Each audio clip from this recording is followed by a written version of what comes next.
भगवान् वीरो मङ्गलं गौतमो गणे मङ्गलं कुन्दकुन्दार्यो जैनधर्मोऽस्तु मङ्गलं सर्वमङ्गलमाङ्गल्यं सर्वकल्याणकारकं प्रधानं सर्वधर्माणां जयं जयतु शासनं जयं जयतु शासनं नमो अरहन्ताणं नमो सिद्धाणं नमो आर्याणं नमो उवच्छायाणं नमो लोये सौवसामिने नमः समयसाराय स्वानुभूत्या चकासते चित्स्वभावाय भावाय सर्वभावान्तरक्षिते सर्वभावान्तरक्षिते।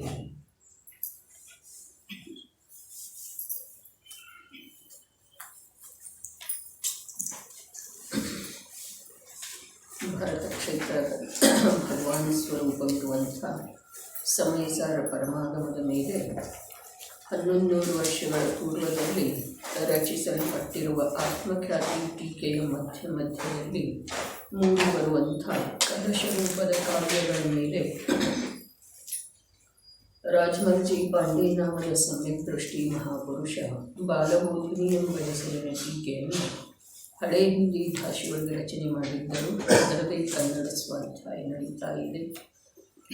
4ನೇ ಅಧಿಕಾರ पुण्य पाप अधिकार तदर्थ कर्म शुभाशुभेदतो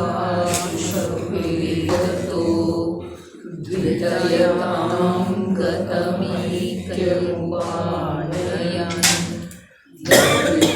निर्भरमोहराजायं स्वयं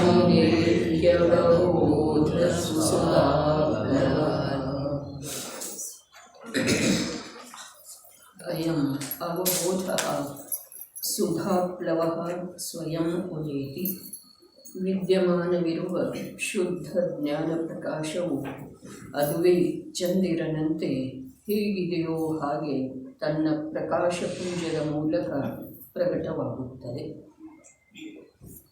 ಹೇಗಿದೆ ಗ್ಲಪಿತ ನಿರ್ಭರ ಮೋಹರಜ ಅತ್ಯಂತ ಸಘನವಾದ ಮಿಥ್ಯಾತ್ವ ಅಂಧಕಾರವನ್ನು ದೂರ ಮಾಡಿರುವಂಥದ್ದಿದೆ. ಏನು ಶಬ್ದ ಪ್ರಯೋಗ ಇದೆ? ದೂರ ಮಾಡಿರುವಂಥದ್ದಿದೆ. ದೂರ ಮಾಡುವಂಥದ್ದಿದೆ ಅಲ್ಲ, ದೂರ ಮಾಡಿರುವಂಥದ್ದಿದೆ. ಅಂದರೆ ಏನು? ಪ್ರಕಟೇನೋ ಈಗಾಗಿದೆ ಅದು, ಆದರೆ ಅದು ಯಾವಾಗಲೂ ಮಿಥ್ಯಾತ್ವದ ಅಂಧಕಾರವನ್ನು ದೂರ ಮಾಡಿರುವಂಥದ್ದನ್ನೇ ಇದೆ. ಅರ್ಥಾತ್ ಅದರೊಳಗೆ ಯಾವಾಗೂ ಮಿಥ್ಯಾತ್ವದ ಅಂಧಕಾರ ಪ್ರವೇಶನ ಪಡೀಲಿಲ್ಲ, ಅದನ್ನು ದೂರನೇ ಇಟ್ಟಿದೆ. ಅದು ಅದ್ಭುತ ಸ್ವರೂಪಿದೆ ಜೀವದ.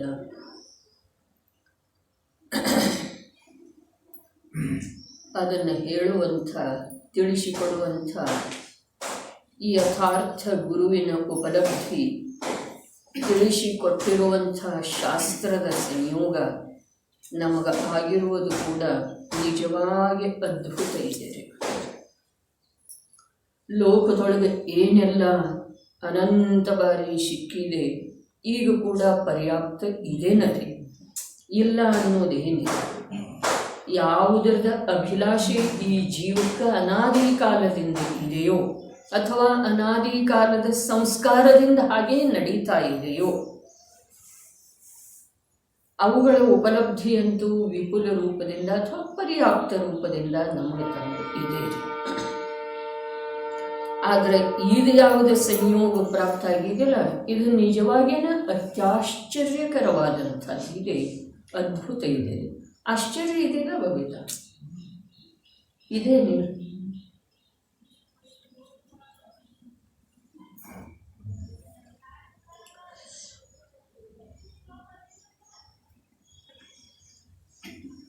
ಹೇಗೆ ಸಿಕ್ಕಿತು, ಹೇಗೆ ದೊರಕಿದೆ? ಒಂದು 50 ವರ್ಷದ ಹಿಂದಿನ ಜೀವನ ನೋಡಿದರೆ ಇರಲಿಲ್ಲಲ್ಲ. ಧಾರ್ಮಿಕ ಅನ್ನುವಂಥವರಿಗೆ, ನ್ಯಾಯಪ್ರಿಯರಿಗೆ, ಸಜ್ಜನರಿಗೆ ಇದರ ಉಪಲಬ್ಧಿ ಇರಲಿಲ್ಲ. ಹಾಗಾದ್ರೆ ಈಗ ನಮಗೆ ಸಿಕ್ಕಿರೋದು ಹೇಗ ಆಶ್ಚರ್ಯದ ಮಾತಿದೆ, ಅದ್ಭುತ ಮಾತ ಸಿಕ್ಕಿರುವುದ ಆಶ್ಚರ್ಯದ ಸಂಗತಿ ಇದೆ. ಎಷ್ಟು ಸಜ್ಜನ ಪುರುಷರಿದ್ದರು, ನ್ಯಾಯವಂತರಿದ್ದರು, ಪಾಪಭೀರುಗಳು ಇದ್ದರು ಅಥವಾ ಇದ್ದರು. ಸುಮಾರು ಒಂದು 50 ವರ್ಷದ ಪೂರ್ವದೊಳಗೆ ಆದ್ರೆ ಅವರಿಗೆ ಈ ಆಂತರ್ಯದ ವಸ್ತು ಇಂಥದ್ದು ಇದೆ ಅನ್ನುವ ಶಬ್ದ ಕರ್ಣಪಟಲದ ಮೇಲೆ ಬೀಳಲಿಲ್ಲ. ಹಾಗಾದರೆ ಈಗ ನಮಗೆ ಯಾಗ ಸಿಕ್ಕಿದೆ, ಅತ್ಯಂತ ಅಚ್ಚರಿಯ ಸಂಗತಿ.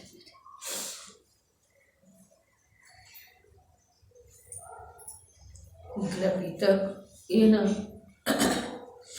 ಸಘನವಾದ, ಏನು ಶಬ್ದ, ಅತ್ಯಂತ ಸಘನವಾದ ಮಿಥ್ಯಾತ್ವ ಅಂಧಕಾರವನ್ನು ದೂರ ಮಾಡಿರುವಂಥದ್ದಿದೆ. ಯಾವಾಗೂ ಆ ಚೈತನ್ಯದ, ಶುದ್ಧ ಚೈತನ್ಯದ ಪ್ರಕಾಶದೊಳಗ ಅಥವಾ ಪ್ರಕಾಶದ ಪುಂಜದೊಳಗ ಅತ್ಯಂತ ಸಘನವಾದಂಥ ಅಂಧಕಾರ ಪ್ರವೇಶನ ಮಾಡಿರಲಿಲ್ಲ. ಪ್ರವೇಶ ಮಾಡುವ ಮಾತು ಬೇರೆ, ಅದರ ಹತ್ತಿರ ಕೂಡ ಅದು ಹೋಗಿರಲಿಲ್ಲ. ಅಂಥ ಮಹಿಮಾನ್ವಿತ ವಸ್ತು. ನರಕ ನಿಗೋಧಾದಿಗಳಲ್ಲಿ ಅನಂತ ಕಾಲ ವ್ಯತೀತಾಗಿ ಹೋದ್ರೂ ಕೂಡ ಆ ವಸ್ತು ಇಂಥದ್ದಿದೆ. 15 ದಿವಸಗಳ ಪೂರ್ವದೊಳಗೆ ಮಾಡಿರುವಂಥ ಯಾವುದೋ ಒಂದು ಪದಾರ್ಥ, ಮಿಠಾಯಿ ಇನ್ನೂ ಈಗ ಮಾಡಿದ ಹಾಗೆ ಇದೆ ಅಂತೇವೇನು. ಹಾಗೆ ಅನಂತ ಕಾಲ ನರಕ ನಿಗೋಧಗಳಲ್ಲಿ ಕಳೆದರೂ ಕೂಡ ಮಿಥ್ಯಾತ್ವದ ಸಘನವಾದಂಥ ಅಂಧಕಾರವನ್ನು ಹತ್ತಿರ ಕೂಡ ಬರುವುದಿಲ್ಲ. ಅಷ್ಟು ಅದು ಏನಿದೆ, ಸಮರ್ಥವಾದಂಥ ಅದ್ವಿತೀಯವಾದಂಥ ವಸ್ತು ಇದೆ. ಕಾಲ ಬದಲಾಯಿತು, ಅವಸ್ಥೆಗಳ ಬದಲಾದವು, ಕರ್ಮದ ಉದಯ ಬದಲಿಯಾಯಿತು, ಜೀವದ ವರ್ತಮಾನದ ಕ್ಷಯೋಕ್ಷಮ ಕಮ್ಮಿ ಅಧಿಕ ಆಯಿತು. ಆದರೂ ಕೂಡ ಆ ಮೂಲ ವಸ್ತು ಹೇಗಿದೆಯೋ ಹಾಗೆ ಸಘನ. ಸಾಮಾನ್ಯ ಇದೆ ಅಂದರೆ ಮಿಥ್ಯಾತ್ವ ರೂಪದ ಅಂಧಕಾರ ಎಷ್ಟು ಘನೀಭೂತ ಇದೆ. ಸಾಮಾನ್ಯ ಇಲ್ಲ, ಅದು ಸಾಮಾನ್ಯ ಇರ್ತಿತ್ತು ಅಂತಂದ್ರೆ ಅನಂತ ಕಾಲ ಈ ಜೀವವನ್ನು, ಈ ಸಂಸಾರದ ಚಕ್ರದೊಳಗನ ಹೇಗೆ ಹಿಡಿದು ಇರಿಸುವ ಸಾಧ್ಯತೆ ಇತ್ತು. ಅದು ಸಾಮಾನ್ಯ ಇಲ್ಲ, ಸಘನ. ಆದರೆ ಈ ಚೈತನ್ಯದ ಪ್ರಕಾಶ ಪುಂಜೇನಿದೆ, ಯಾವಾಗಲೂ ಅದನ್ನು ದೂರನೇ ಇಟ್ಟಿದ್ದೀರಿ, ಸಮೀಪ ಬರುಗೊಳ್ಳಲಿಲ್ಲ. ಹಾಗಾದರೆ ಆ ಮಿಥ್ಯಾತ್ವದ ಅಂಧಕಾರನ ಈ ಪ್ರಕಾಶದ ಪುಂಜದ ಸಮೀಪ ಬರಲಿಲ್ಲ ಅಂದಮೇಲೆ ಕರ್ಮ, ಸಂಯೋಗ, ಶರೀರದ ರೋಗ, ನಿರ್ಧನಿಕತೆ, ಧನಿಕತೆ, ಸ್ವರ್ಗದ ವೈಭವ, ನರಕದ ಅನೇಕ ಪ್ರಕಾರದ ದುಃಖ, ಅದನ್ನು ಯಾವ ರೀತಿ ಸ್ಪರ್ಶ ಮಾಡೋ ಸಾಧ್ಯತೆ? ಸ್ಪರ್ಶ ಮಾಡೋದಲ್ಲ, ಅದಕ್ಕೆ ಯಾವ ರೀತಿ ತೊಂದರೆ ಅಥವಾ ಸುಖ ಮಾಡೋ ಸಾಧ್ಯ ಇದೆ? ನರಕದ ದುಃಖ, ದೇಹದ ರೋಗದ ವೇದನೆ, ಆ ಚೈತನ್ಯ ಪ್ರಕಾಶ ಪುಂಜಕ್ಕೆ ಏನು ಮಾಡಿದ್ದೀರಿ? ದುಃಖಿಯನ್ನಾಗಿ ಮಾಡಿದ್ದೀರಿ. ಸ್ವರ್ಗದ ವೈಭವ, ರಾಜ ಮಹಾರಾಜನ ವೈಭವ, ಅವನನ್ನು ಸುಖಿ ಮಾಡಿದ್ದೀರಿ. ಎಷ್ಟು ಕೋಟೆ ಇದ್ದಾವೆ, ಎಷ್ಟು ಕೋಟೆಯ ಮಧ್ಯದೊಳಗೆ ಅವನು ಸುರಕ್ಷಿತ ಇದ್ದಾನೆ. ಯಾವ ಪ್ರಕಾರ ಲೋಕಾಕಾಶಕ್ಕೆ 3 ವಾತವಲಯ ಇದಾವಲ್ಲ, ಘನ ವಾತವಲಯ, ತನು ವಾತವಲಯ, ಘನೋ ದಧಿ ವಾತವಲಯ. ಅದೇ ಪ್ರಕಾರ ಈ ಜೀವಕ್ಕ ಮಿಥ್ಯಾತ್ವ ಕರ್ಮ ಸನಿಮುಖ. ಅದರ ಸಮೀಪ ಇರುವಂಥ ಮಿಥ್ಯಾತ್ವ ರೂಪದ ಘನೀಭೂತವಾದ ಅಂಧಕಾರವನ್ನೇ ಅದು ದೂರ ಮಾಡಿಬಿಟ್ಟಿದೆ ಅಂದಮೇಲೆ ಯಾವಾಗ ಇದೆಯಲ್ಲ ಅವಾಗಿನಿಂದಲೇ ಮಿಥ್ಯಾತ್ವದ ಅಂಧಕಾರವನ್ನು ದೂರ ಮಾಡಿಬಿಟ್ಟಿರುವಂಥದ್ದಿದೆ. ಏನಿದೆ ಆ ಶಬ್ದದೊಳಗಡೆ? ಮಿಥ್ಯಾತ್ವದಷ್ಟ ಸನಿಹಕ ಜೀವಕ್ಕೆ ಮತ್ತೆ ಯಾವುದಿದೆ? ಸನಿಹ. ಮಿಥ್ಯಾತ್ವದಷ್ಟ ಸನಿಹ ಜೀವಕ್ಕೆ ಯಾವುದಿದೆ ವಿಜಯಣ್ಣ? ಪರಿಣಾಮ ಕೂಡ ಹೊರಗಿದೆ ಅಣ್ಣ. ಆದರೆ ಮಿಥ್ಯಾತ್ವ ಎಲ್ಲಿದೆ? ಶ್ರದ್ಧಾಜ್ಞಾನದೊಳಗೆ ಇದೆ. ಕಾರ್ಯ ಎಲ್ಲಿ ಮಾಡ್ತಿದೆ? ಅದು ಶ್ರದ್ಧಾಜ್ಞಾನದೊಳಗೆ. ಆದರೆ ಯಾವ ಶ್ರದ್ಧಾಜ್ಞಾನ? ಯಾವುದ ವಿಕಾಸ ರೂಪದಿಂದ ಹೊರಗೆ ಅರಳ್ತಾ ಇದೆಯಲ್ಲ ಅದಕ್ಕೆ. ಅದರದ್ದು ಯಾವ ಮೂಲ ಪುಷ್ಪ ಅರಳಬೇಕಾದ್ರೆ ಆ ವೃಕ್ಷ ಸಜೀವವಾಗಿರ್ಬೇಕಾಗ್ತಿದೆ, ಹೌದೇನಿಲ್ಲ? ಆ ವೃಕ್ಷದ ಬೇರುಗಳ ಭದ್ರವಾಗಿರ್ಬೇಕಾಗ್ತಿದೆ ಭೂಮಿಯೊಳಗೆ. ಅದೇ ಪ್ರಕಾರ ಈ ಪರಿಣಾಮ ರೂಪದ ಪುಷ್ಪ ಎಲ್ಲಿ ಅರಳಿದೆಯೋ ಅಲ್ಲಿ ಮಿಥ್ಯಾತ್ವದ ಒಂದು ಛಾಯೆ ಇದೆ ಅನ್ರಿ, ಪ್ರಭಾವ ಇದೆ ಅನ್ರಿ, ಅಥವಾ ಇದು ಸ್ವಯಂ ಮಿಥ್ಯಾತ್ವ ರೂಪ ಆಗಿದೆ ಅನ್ರಿ. ಯಾವುದು ಅರಳುತ್ತಾ ಇದೆ ಅಥವಾ ಅರಳಿದೆಯಲ್ಲ ಆದರೆ ಆ ವೃಕ್ಷಕ್ಕಾಗಲಿ ಚೈತನ್ಯ ವೃಕ್ಷಕ್ಕಾಗಲಿ ಚೈತನ್ಯ ವೃಕ್ಷದ ಯಾವ ಅಸ್ತಿತ್ವ ಇದೆಯಲ್ಲ ಪರಮ ಪಾರಿಣಾಮಿಕ ಭಾವರೂಪದ್ದ, ಅದಕ್ಕಾಗಲಿ ಈ ಮಿಥ್ಯಾತ್ವದ ಸಂಸ್ಪರ್ಶ ಆಗಿಯೇ ಇದೆ. ಏನು ಹೇಳಿದರು? ಅತ್ಯಂತ ಸಘನವಿರುವಂಥ ಮಿಥ್ಯಾತ್ವ ಅಂಧಕಾರವನ್ನು ದೂರ ಮಾಡಿರುವಂಥದ್ದಿದೆ. ಆ ವಸ್ತು ಅಂಥದ್ದು ಇದೆ. ಚಿನ್ನ ಇದೆಯಲ್ಲ, ಆ ಚಿನ್ನ ಕೆಸರಿನೊಳಗ ಎಷ್ಟು ಕಾಲದವರೆಗೆ ಬಿದ್ದುಕೊಂಡಿದ್ರ, ಹೂತು ಹೋಗಿದ್ರ ಅದಕ್ಕೆ ಜಂಗ ತಿನ್ಬಹುದ್ರಿ, ಗಂಜ ತಿನ್ಬಹುದು? ಎಲ್ಲ ಸಾಧ್ಯತೆ. ಅದೇ ಪ್ರಕಾರ ಈ ಚೈತನ್ಯ ಚಿನ್ನ ಮಿಥ್ಯಾತ್ವ ರೂಪದ ಸಘನವಾದ ಯಾವ ಒಂದು ಕೆಸರು ಇದೆಯಲ್ಲ, ಆ ಕೆಸರದೊಳಗ ಹೂತು ಹೋಗಿದೆ ಅನಂತ ಕಾಲದಿಂದ. ಆದರೆ ಆ ಕೆಸರ ಆ ಚಿನ್ನದ ಸ್ವಭಾವಕ್ಕೆ ಏನೂ ಮಾಡಲಿಲ್ಲ, ಮಾಡೋದು ಸಾಧ್ಯ ಇಲ್ಲ. ಕೆಸರು ದುರ್ಬಲ ಇದೆ ಅಂಥೇಳಿ ಮಾಡೋದು ಸಾಧ್ಯ ಇಲ್ಲೋ, ಅಥವಾ ಚಿನ್ನದ ಸ್ವಭಾವ ಅಂಥದ್ದಿದೆ ಅಂಥೇಳಿ ಮಾಡೋದು ಸಾಧ್ಯ ಇಲ್ಲ. ಕೆಸರು ದುರ್ಬಲ ಇರೋದಾ ಆ ಚಿನ್ನದ ಸ್ವಭಾವದ ಸಾಮರ್ಥ್ಯವನ್ನು ತೋರಿಸುವ ಸಲುವಾಗಿ ಕಥೆ ಇದೆ. ಅದೇ ಕೆಸರಿನೊಳಗೆ ಕಬ್ಬಿನ ಒಂದು 4 ದಿವಸ ಬಿತ್ತು ಅಂತಂದ್ರೆ ಏನಾಗ್ತಿದ್ದೀರಿ? ಹಾಗಾದ್ರೆ ಇಲ್ಲಿ ಆ ಕೆಸರು ಸಬಲ ಇದೆ ಅಂತ ಹೇಳಿ ಹೇಳೋದ ಆ ಲೋಹದ ಅಥವಾ ಕಬ್ಬಿಣದ ಅಸಮರ್ಥತೆಯನ್ನು ತೋರಿಸುವುದಿದೆ. ನಿಮಿತ್ತದ ಯಾವ ಕಥನಿದೆಯಲ್ಲ ಅದ ಉಪಾದಾನದ ಸ್ವಭಾವವನ್ನು ದರ್ಶಿಸುವ ಸಲುವಾಗಿ ಇರ್ತಿದ್ದೀರಿ. ಮಿಥ್ಯಾತ್ವದ ಸಘನತೆ ಹೇಳಿದರಲ್ಲ, ಅದು ಮಿಥ್ಯಾತ್ವದ ಮಹಿಮೆಯನ್ನು ಹೇಳುವ ಸಲುವಾಗಿ ಹೇಳಲಿಲ್ಲ. ಆದರೆ ಆ ಚೈತನ್ಯ ಸ್ವಭಾವದ ಯಾವ ಶುದ್ಧ ಪ್ರಕಾಶ ಇದೆಯಲ್ಲ, ಆ ಪ್ರಕಾಶದ ಮಹಿಮೆಯನ್ನು ಹೇಳುವ ಸಲುವಾಗಿ ಹೇಳಿದ್ದಾರೆ. ಇದು ನೋಡಿ, ಕೆಸರೊಳಗೆ ಬಿದ್ದಿದೆ, ಗಂಜು ಹಿಡಿದಿದೆಯಲ್ಲ ಅಂಥೇಳಿ ಅಂತೀವಿ.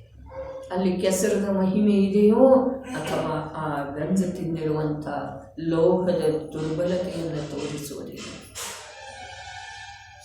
ಈ ಜೀವಕ್ಕ ಇಂಥ ಕರ್ಮದ ಇದೆಯಲ್ಲ, ಪಾಪ ಏನು ಮಾಡೋದ ಅಂಥೇಳಿ ಹೇಳಿದರೆ ಅಲ್ಲಿ ಆ ಕರ್ಮದ ಸಬಲತೆಯನ್ನು ತೋರಿಸೋದು ಇರುವುದಿಲ್ಲ.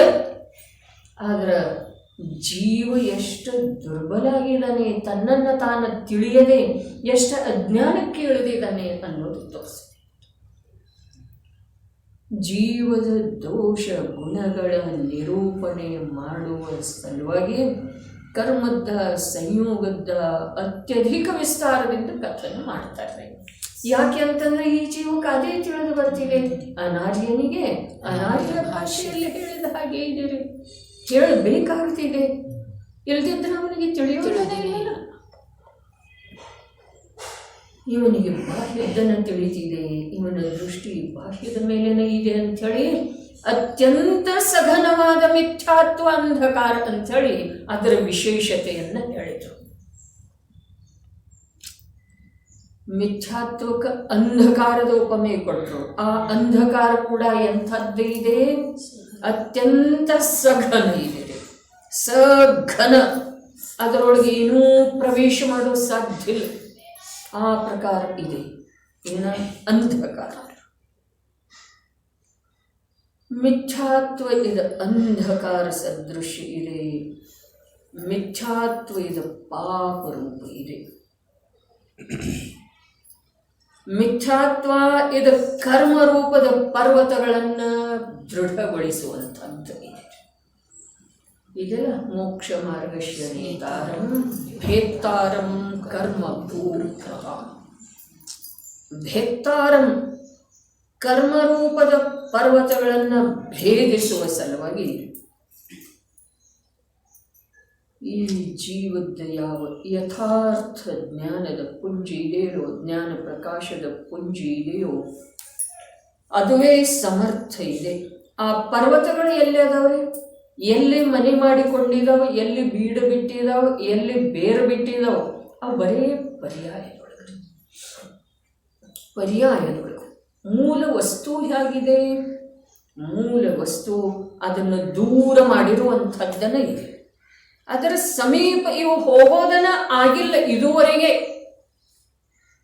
ಯಾರ್ದಿದೆ ಬೆಲೆ? ಆ ಸಘನವಾದಂಥ ಅಂಧಕಾರ ಸದೃಶ ಮಿಥ್ಯಾತ್ವದ್ದು ಇದೆಯೋ ಅಥವಾ ಅದನ್ನು ದೂರನೇ ಇಟ್ಟಿರುವಂಥದ್ರದ ಮಹಿಮೆ ಇದೆ.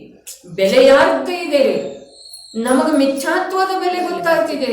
ಸಘನ ಇದೆ ಅಂತ ಹೇಳಿ ಹೇಳಿದ್ದಾರೆ, ಅಂಧಕಾರ ಸದೃಶ ಇದೆ ಅಂತ ಹೇಳಿ ಹೇಳಿದ್ದಾರೆ. ಆದರೆ ಅದನ್ನು ದೂರನೇ ಇಟ್ಟಿರುವಂಥ ಆ ಚೈತನ್ಯ ಪ್ರಕಾಶ ಪುಂಜದ ಬೆಲೆ ಎಷ್ಟು ದೊಡ್ಡದ್ರಿ. ಅಮೂಲ್ಯ ತತ್ವ ಕಳಕೊಳ್ಳುತ್ತಿರುವೆ. ಈಗ ಭಜನೆಯೊಳಗೆ ಬಂತಲ್ಲ, ಯಾವುದು ಬೇಕಾದ ಭಜನೆ ತಗೊಳ್ರಿ, ಇದಕ್ಕೆ ಪೂರಕವಾದಂಥ ವಿಷಯನ ಬರ್ತಿದೆ. ಯಾಕೆ ಅಂತಂದ್ರೆ ಸಮಯ ಸಾರಣ ಇದೆ. ಸರ್ವಜ್ಞ ಪ್ರಭುವಿನ ಸಾಕ್ಷಾತ್ ದಿವ್ಯ ಧ್ವನಿ, ಕೇವಲ ಜ್ಞಾನ ರೂಪದ ಚಕ್ಷು ಇದೆ. ಇಲ್ಲ ಅದ್ವಿತೀಯ ಚಕ್ಷು ಅಂತೇಳಿ ಹೇಳಿದ್ರು. ಭರತ ಕ್ಷೇತ್ರಕ್ಕ ಕೇವಲ ಜ್ಞಾನ ರೂಪದ ಚಕ್ಷು ಇದೆ. ಅಮೂಲ್ಯ ರತ್ನ ಕಳಕೊಳ್ಳುತ್ತಿರುವೆ. ವಿಷಯದ ಲೇಖೆ ಶಿಲುಕಿರುವೆ. ಏನು ಹೇಳಿದ್ರು? ಚಿಂತಾಮಣಿ ಸಮ ನರಭವ ಪಡೆದು ಕಲ್ಪ ವೃಕ್ಷ ಸಮ ಜಿನ ವೃಷವು. ಜಿನ ವೃಷ, ಜಿನ ಧರ್ಮ ಕಲ್ಪ ವೃಕ್ಷದ ಸಮಾನ. ಚಿಂತಾಮಣಿ ಸಮ ನರಭವ ಪಡೆದು, ಗೌರಣ್ಣವರು, ಚಿಂತಾಮಣಿ ಸಮ ನರಭವ ಪಡೆದು ಕಲ್ಪ ವೃಕ್ಷ ಸಮ ಜಿನ ವೃಷವು. ಅಮೂಲ್ಯ ರತ್ನ ಕಳಕೊಳ್ಳುತ್ತಿರುವೆ. ಅವೆರಡು ಅದು ಚಿಂತಾಮಣಿ ರತ್ನ ಮತ್ತು ಕಲ್ಪ ವೃಕ್ಷ. ಇದೇನಿದೆಯಲ್ಲ ಇದು ಅಮೂಲ್ಯ ಇದೆ. ಇದಕ್ಕೆ ಯಾವುದ್ರದ್ದು ಹೋಲಿಕೆ ಇಲ್ಲ. ಕಲ್ಪವೃಕ್ಷದ್ದು ಇಲ್ಲ, ಚಿಂತಾಮಣಿಯದ್ದೂ ಇಲ್ಲ. ಚಿಂತಾಮಣಿ ಯಾವುದಕ್ಕೆ? ನರಭವಕ್ಕೆ ಉಪಮೆ ಇದೆ, ಮನುಷ್ಯ ಭವಕ್ಕೆ ಉಪಮೆ ಇದೆ. ಜಿನ ವೃಷಕ್ಕೆ, ಜಿನ ಧರ್ಮಕ್ಕೆ ಅವರ ಉಪಮೆ ಇದೆ, ಕಲ್ಪವೃಕ್ಷವೇ. ಅಮೂಲ್ಯ ರತ್ನ ಯಾವುದಿದೆ? ಅದು ಚೈತನ್ಯ ರತ್ನ ಇದೆ ರೀ. ಅದನ್ನ ನೀ ಕಳ್ಕೊಳ್ತಾ ಇದೆ. ಅರೆ ನಾನೆಲ್ಲಿ ಕಳ್ಕೊಳ್ತಾ ಇದ್ದೇನೆ? ಯಾಕೆ ಕಳ್ಕೊಳ್ತಾ ಇದ್ದೇನೆ? ವಿಷಯದಲ್ಲಿ ಸಿಲುಕಿರುವೆ. ವಿಷಯದೊಳಗೆ ಸಿಲುಕಿದೆ. ಪಂಚೇಂದ್ರಿಯ ವಿಷಯದೊಳಗೆ ನೋಡಬೇಕು, ಕೇಳಬೇಕು, ಆಘ್ರಾಣಿಸಬೇಕು, ಆಸ್ವಾದಿಸಬೇಕು, ಸ್ಪರ್ಶಿಸಬೇಕು, ಮೆತ್ತಗಿರಬೇಕು. ವಿಷಯದ ರೇಖೆ ಸಿಲುಕಿರುವೆ, ಅಮೂಲ್ಯ ರತ್ನ ಕಳಕೊಳ್ಳುತ್ತಿರುವೆ. ಆ ಚಿಂತಾಮಣಿ ಮತ್ತು ಆ ಕಲ್ಪ ವೃಕ್ಷ ಇದಾವಲ್ಲ, ಅವು ಮತ್ತೆ ನಿನಗೆ ಒಂದು ವೇಳೆ ಸಿಕ್ಕೋದು ಸಾಧ್ಯ ಇದೆ, ಅಥವಾ ಬಹಳಷ್ಟು ಜನರಿಗೆ ಸಿಕ್ಕಿದಾವೆ. ಆದರೆ ನೀನು ಅದರೊಳಗನ ನಿಲ್ಲಬೇಡ. ಯಾವುದ್ರೊಳಗ? ವಿಷಯದೊಳಗೆ ಸಿಲುಕಬೇಡ. ಕಲ್ಪ ವೃಕ್ಷ ಸಮ ಯಾವ ಜಿನ ವೃಕ್ಷ ಇದೆಯೋ ಅದು ನಮಗೆ ವಿಷಯ ಆಗಿದೆ. ವಿಷಯ ವಿಷಮ ವಿಷ ಬಹು ಕುಡಿದಿರುವೆ. ಈಗ ಬಂತಲ್ಲ, ವಿಷಯವೆಂಬ ವಿಷಮ ವಿಷವನ್ನ ಬಹಳಷ್ಟು ಕುಡಿದಿದೆಪ್ಪ. ಇನ್ನು ಎಷ್ಟು ಕುಡಿಬೇಕಂತ ಇದೆ? ವಿಷಯ ರೂಪದ ವಿಷಮ ವಿಷವನ್ನ ಇನ್ನೂ ಎಷ್ಟು ಕುಡಿಬೇಕಂತ ಇದ್ದಿ? ಇಲ್ಲೇನು ಹೇಳ್ರಿ, ಮಿಥ್ಯಾತ್ವ ರೂಪದ ಅತ್ಯಂತ ಸಘನವಾದಂಥ ಯಾವ ಅಂಧಕಾರ ಇದೆಯೋ ಅದನ್ನು ದೂರ ಮಾಡಿಬಿಟ್ಟಿರುವಂಥದ್ದು ಇದೆ. ಇನ್ನೇನು ಅದನ್ನ ಮಾಡೋದಿದೆ, ಅದರೊಳಗೆ ಏನು ಮಾಡೋದಿದೆ? ಅದರ ನಾಶ ಮಾಡಬೇಕಾಗಿದೆ. ಯಾವುದು ತನ್ನಿಂದ ದೂರ ಇದೆ, ಇನ್ನೊಬ್ಬರ ಮನೆಯಲ್ಲಿದೆ, ಅದರದ್ದೇನು ಮಾಡೋದಿದೆ? ಏನು ಮಾಡೋದಿದೆ? ಇನ್ನೊಬ್ಬರ ಮನೆಯಲ್ಲಿದೆ. ಪರ್ಯಾಯ ಏನಿದೆ ರೀ?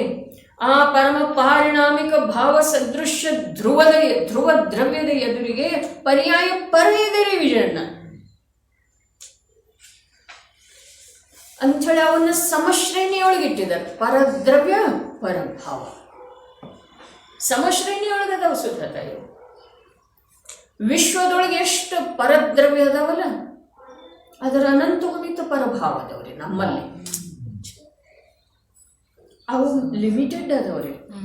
ಆದ್ರೆ ನಮ್ಮ ಒಂದು ಸಮಯದ ಪರ್ಯಾಯದ ಯಾವ ವಿಕಾರಿ ಇರಲಿ ಅದ, ಆ ಪರ್ಯಾಯದ ಅವಿಭಾಗ ಪ್ರತಿಚ್ಛೇದ ಎಷ್ಟು ಅದಾವ್ರಿ? ಅವೆಲ್ಲ ಏನದಾವು? ವಿಕೃತ ಭಾವನೆ ಅದಾವು, ಅರ್ಥಾತ್ ಪರಭಾವದವ್ರೆ. ಅದಕ್ಕೆ ಹೇಳಿದ್ರು ಪರದ್ರವ್ಯವನ್ನು ಬಿಡೋದು ಸುಲಭಪ್ಪ, ನೀ ಅನಂತವಾರಿ ಬಿಟ್ಟುಕೊಟ್ಟಿದೀಯ, ಆದ್ರೆ ಪರಭಾವ ಬಿಡೋದಿಲ್ಲ. ಪರದ್ರವ್ಯ ಎಷ್ಟು ಬಾರಿ ಬಿಟ್ಟುಕೊಟ್ಟಿದೀವ್ರಿ? ಪರಾಧೀನತೆಯಿಂದ ಬಿಟ್ಟುಕೊಟ್ಟಿದ್ದೇವೆ, ಸ್ವಾಧೀನತೆಯಿಂದ ಕೂಡ ಬಿಟ್ಟುಕೊಟ್ಟಿದ್ದೇವೆ. ಆದರೆ ಆ ಸ್ವಾಧೀನತೆಗೆ ಆಧಾರ ಯಾವುದೂ ಇಲ್ಲ. ಹೋದ್ರೆ ಹೋಗ್ಲಿ ಆಸ್ತಿ, ಆದ್ರೆ ಮನುಷ್ಯಗೆ ಶಾಂತಿ ಇಲ್ಲ. ತಗೊಳ್ಳವ ಎಲ್ಲ ಕೊಟ್ಬಿಟ್ಟೇವ್ರಿ ತಮ್ಮನಿಗೆ ಅಥವಾ ಅಣ್ಣನಿಗೆ. ದಿನ ದಿನ ಕಿರಿಕಿರಿ ನಮಗೆ ಬೇಡ, ಕೊಟ್ಟುಬಿಟ್ಟೆವು. ಕಷಾಯದಿಂದ ಕೊಟ್ಟೆವು, ಸ್ವಾಧೀನತೆಯಿಂದ ಕೊಟ್ಟೆವು. ಯಾವುದರೆಂದ್ರೆ ಇದೆಲ್ಲ ಸಂಸಾರ ದುಃಖಮಯ ಇದೆ. ಬಿಟ್ಬಿಡೋದು, ದೀಕ್ಷಾ ತಗೊಳ್ಳೋದು ಸ್ವಾಧೀನತೆಯಿಂದೋ ಅಥವಾ ಉದಯದ ವಶ ಆಗಿರೆ. ಸ್ವಾಧೀನತೆಯಿಂದನ ಬಿಟ್ಟಿದೆವು, ಆದರೆ ಆ ಸ್ವಾಧೀನತೆಗೆ ಭದ್ರ ಬುನಾದಿ ಯಾವುದೂ ಇಲ್ಲ. ಎಲ್ಲಿದೆ ರೀ? ಅವ ಮತ್ತು ಹೊರಳಿ ಬೀಳವನ ರೀ ಎಲ್ಲಿ? ಅದರೊಳಗನ ಎಷ್ಟು ಸಲ ಹೇಳೋ ಪ್ರಯತ್ನ ಮಾಡಿದೆವು, ಎದ್ದೆವಂತ ಹೇಳಿ ತಿಳ್ಕೊಂಡೆವು. ಆದ್ರೆ ಬೀಳುವ ಸಲುವಾಗಿನ ಎದ್ದೇವ್ರಿ. ಪುಣ್ಯ ಯಾವುದರ ಸಲುವಾಗಿ ಮಾಡಿದೇವ್ರಿ? ಪಾಪದ ಸಲುವಾಗಿ ಏನಲ್ಲ. ದೇವ ಪೂಜೆ ಯಾವುದರ ಸಲುವಾಗಿ ಮಾಡಿದೆವು? ದಾನ ಯಾವುದರ ಸಲುವಾಗಿ ಮಾಡಿದೆವು? ವ್ರತ ಯಾವುದರ ಸಲುವಾಗಿ ಮಾಡಿದೆವು? ತಪಸ್ಸು ಯಾವುದರ ಸಲುವಾಗಿ ಮಾಡಿದೆವು? ಯಾವುದರ ಸಲುವಾಗಿ ಮಾಡಿದೆವು? ಒಂದಿಷ್ಟು ಆಳವಾಗಿ ಗಂಭೀರವಾಗಿ ಯೋಚನೆ ಮಾಡಿ. ಪುಣ್ಯದ ಸಲುವಾಗಿ ಮಾಡಿದೆವು, ಪುಣ್ಯದ ಸಲುವಾಗಿ ಮಾಡಿದೆವು. ಮತ್ತು ಆ ಪುಣ್ಯ ಭೋಗಿಸೊಳ್ಳದೊಳಗೆ ಏನು ಮಾಡಿದೆವ್ರಿ? ಏನು ಮಾಡಿದೆವು ಅಥವಾ ಏನು ಆಯ್ತು ರೀ? ಇಲ್ಲಿ ಆ ಚಕ್ರದಿಂದ ಹೊರಗೆ ಬರೋದು ಕಠಿಣ ಇದೆ ನೋಡ್ರಿ. ಏನ? ಪುಣ್ಯ ಪಾಪ.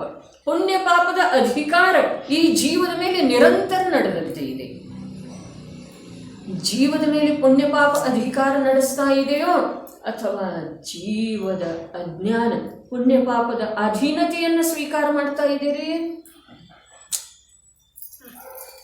ಪುಣ್ಯ ಪಾಪ ಜೀವದ ಮೇಲೆ ಅಧಿಕಾರ ನಡೆಸಲಿಕ್ಕೆ ಬಂದಿದೆಯೋ ಅಥವಾ ಈ ಜೀವದ ಅಜ್ಞಾನ ಆ ಪುಣ್ಯ ಪಾಪದ ಅಧೀನತೆಯನ್ನ ಸ್ವೀಕಾರ ಸ್ವಯಂ ಸಂತೋಷದಿಂದ ಮಾಡ್ತಾ ಇದ್ದೀರಿ? ಪಾಪ ಮಾಡೋ ವೇಳೆದೊಳಗೆ ಆನಂದ ಇದೆ, ದುಃಖ ಇದೆ ರೀ ವಿಜಯಣ್ಣ. ಆನಂದನೇ ಇದೆರಲ್ಲ, ಹೌದೇನಿಲ್ರಿ? ಕ್ರಿಕೆಟ್ ನೋಡ್ತಾ ಇರ್ತೀವ್ರಿ, ಆನಂದ ಅನ್ನಿಸ್ತಿದೆ ಏನಿಲ್ರಿ? ರಾಗದ್ವೇಷದೊಳಗೆ ಆನಂದ ಇದೆ ರೀ. ಇದೇನಿದೆ ಸುಧಾತಾಯಿ? ರೌದ್ರಾನಂದ ಇದೆ ರೀ.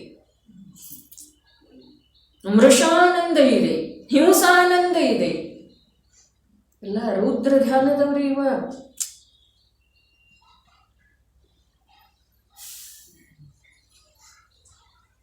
ಸ್ವಾಭಾವಿಕವಾಗಿ ರಾಗದ್ವೇಷ ಕ್ರೀಡೆಯೊಳಗೆ ಎರಡು ಪಕ್ಷ ಇದ್ದೇ ಇರ್ತವೆ. ಅಲ್ಲಿ ಆನಂದ ನಿಮಗೆ ಬರಬೇಕಾಯ್ತು ಅಂತಂದ್ರೆ ರಾಗದ್ವೇಷದ ಮೂಲಕನ ಬರ್ತಿದ್ದೀರಿ, ಇಲ್ದಿದ್ರೆ ಬರೋದನ್ನೇ ಇಲ್ಲ.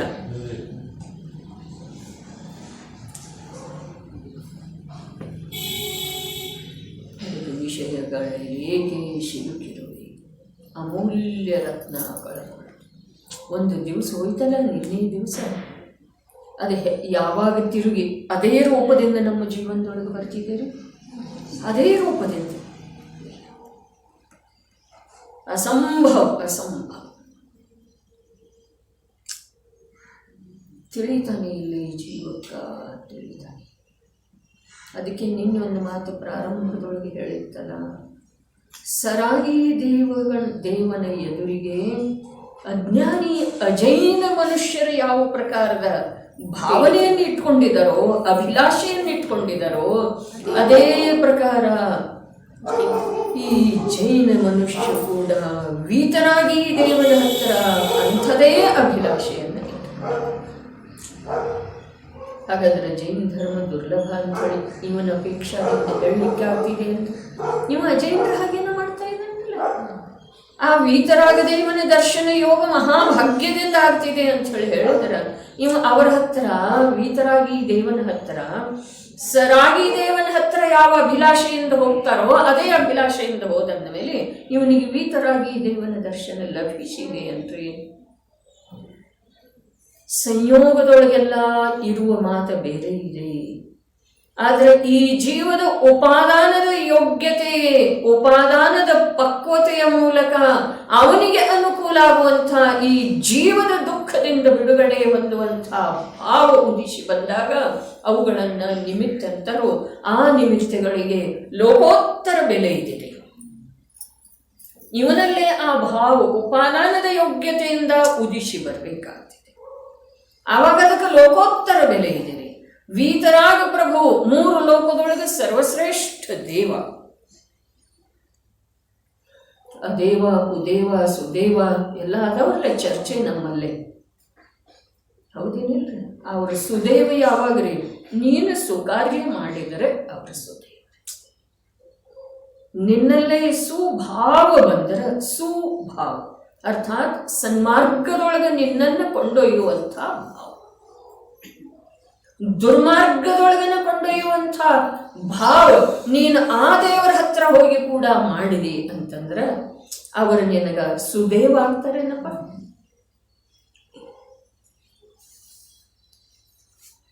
ಹಾಗಾದ್ರೆ ಇಲ್ಲಿ ಅತ್ಯಂತ ಸಘನವಾದ ಮಿಥ್ಯಾತ್ವದ ಅಂಧಕಾರವನ್ನು ದೂರ ಮಾಡಿರುವಂಥದ್ದಿದೆ. ಯಾವುದು?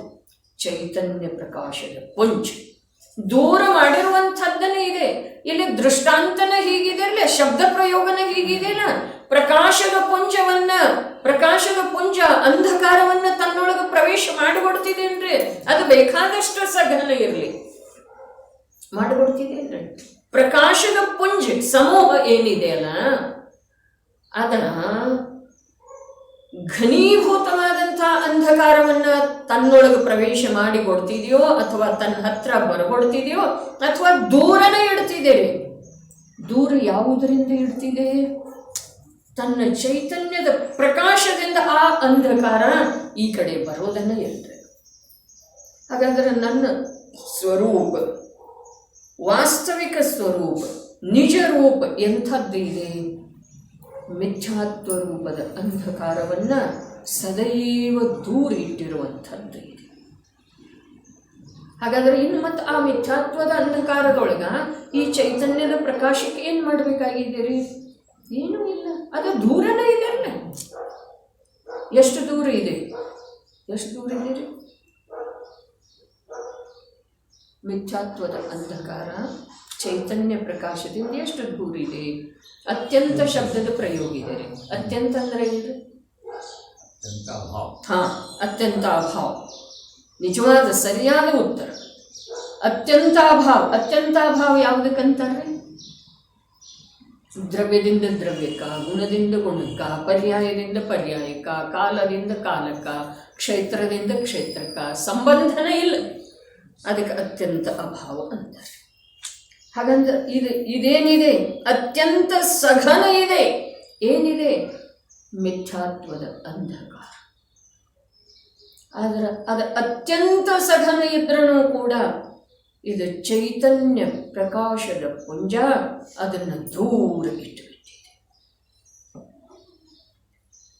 ನಮಗೆ ಈ ಚೈತನ್ಯ ಪ್ರಕಾಶ ಪುಂಜನಾದಂಥ ನಿಜ ಸ್ವಭಾವ, ನಿಜಾತ್ಮ ತಾನು, ಇದರದ್ದು ಒಂದಿಷ್ಟು ನಮ್ಗೆ ಭಾವಭಾಸನ ಆಗಬೇಕಾಗಿದೆ, ಗಂಧ ಬರಬೇಕಾಗಿದೆ, ವಾಸನೆ.